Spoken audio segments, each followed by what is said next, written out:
राजस्थान विधानसभा चुनाव की तारीखों का ऐलान हो चुका है। राजनीतिक पार्टियां अपने साथ नए नए चेहरे जोड़ने और समीकरण बनाने में जुटी हैं। 17 अक्टूबर को बीजेपी ने महाराणा प्रताप के वंशज विश्वराज सिंह और करनी सेना के पूर्व अध्यक्ष दिवंगत लोकेंद्र सिंह कालवी के बेटे भवानी सिंह कालवी को बीजेपी में शामिल करवाया है। इन नेताओं के कद का अंदाजा इसी से लगा सकते हैं कि जब दोनों को पार्टी में शामिल करवाया गया तब केंद्रीय मंत्री अर्जुन राम मेघवाल, प्रदेश अध्यक्ष सीपी जोशी, प्रभारी अरुण सिंह और सांसद दिया कुमारी इस मौके पर मौजूद रहीं।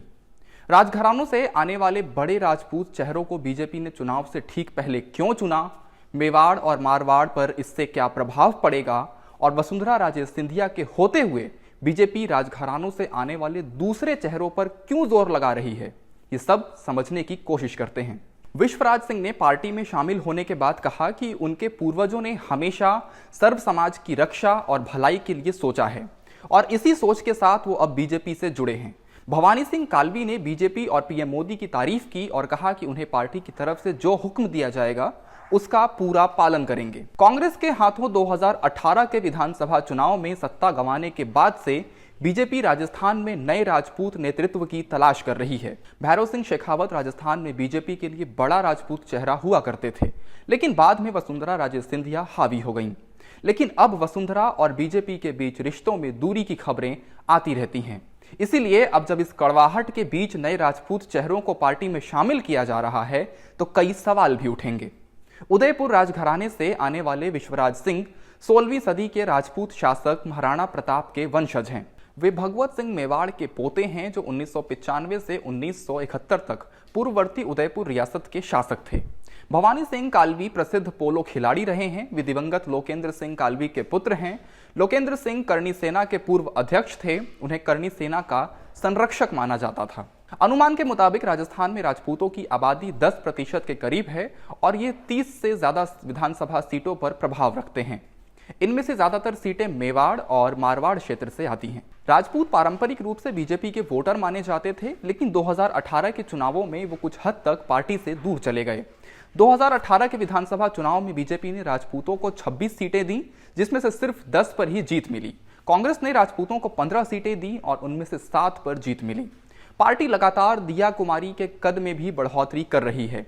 इसके 2 कारण माने जा रहे हैं। पहला, वसुंधरा के बराबर कोई चेहरा खड़ा करना। दूसरा, राजपूत वोट बैंक पर अपनी पकड़ मजबूत करना। दिया कुमारी भारत में ब्रिटिश राज के दौरान जयपुर रियासत के अंतिम शासक महाराजा मान सिंह द्वितीय की पोती हैं। बीजेपी ने दिया कुमारी को जयपुर की विद्याधर नगर सीट से अपना उम्मीदवार बनाया है। ये वरिष्ठ नेता और 5 बार के विधायक नरपत सिंह राजवी की सीट थी। राजवी खुद पूर्व उपराष्ट्रपति और राजस्थान के पूर्व मुख्यमंत्री भैरव सिंह शेखावत के दामाद हैं। कहा जाता है कि बीजेपी लगातार वसुंधरा राजे सिंधिया की जगह राजघराने से कोई बड़ा चेहरा खड़ा करने की कोशिश कर रही हैं और ये चेहरा कोई और नहीं बल्कि राजसमंद सीट से लोकसभा सांसद दिया कुमारी हैं। वसुंधरा और बीजेपी के रिश्तों में लंबे समय से खटास देखी जा रही है। हाल ही में जब प्रधानमंत्री नरेंद्र मोदी जयपुर में थे तो दिया को मंच प्रबंधन की जिम्मेदारी मिली। पीएम मोदी की उपस्थिति में उन्हें बोलने का मौका मिला। दिया ने उस महिला प्रतिनिधि मंडल का भी नेतृत्व किया जो नारी वंदन विधेयक पारित करने के लिए धन्यवाद देते हुए पीएम के काफिले के आगे चल रहा था। जबकि इसी कार्यक्रम में पूर्व मुख्यमंत्री वसुंधरा राजे सिंधिया भी मौजूद रहीं, लेकिन उन्हें इतनी तवज्जो नहीं मिली। इन सब के अलावा बीजेपी दिया को सुरक्षित सीट से चुनाव लड़वा रही है।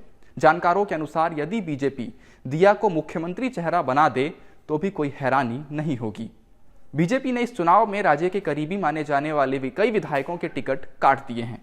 मंत्रिमंडल में मंत्री रहे राजपाल सिंह शेखावत को टिकट नहीं दिया गया।